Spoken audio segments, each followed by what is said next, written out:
Finding out about impact assessment, I find it extremely complicated because either in many cases really projects did not collect enough data before beginning a project, so it's very hard to tell what kind of impact you can really assess at all. Additionally, in many cases you have, as everyone seems to agree these days, you have a billion other things changing and other things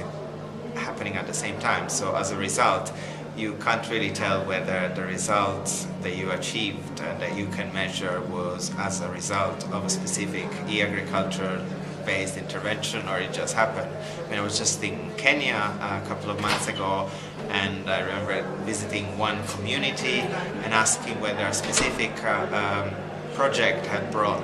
some benefits over the previous year. And sure, their harvest had increased tremendously, but the previous year was a year of massive drought. So,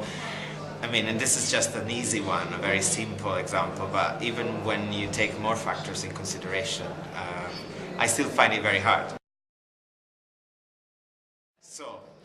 back to the original question, so what do we do now? Well, I think in some cases we need to be a bit more radical and don't worry too much about whether in some cases there is no direct indication of a specific impact, as long as there is a lot of more common sense used in the project themselves and in interventions that are directly responding to needs of the groups that are involved and that were defined by the same groups. And so when the interventions are carried in collaboration directly with the groups, you can probably worry a bit less about the impact assessment and concentrate on making sure that the projects are really doing what every stakeholder has agreed. And I know this can be seen as incredibly controversial, but I see the results happening as a result. I see that, for example, the impact of an intervention might not be, or a program might not really result into,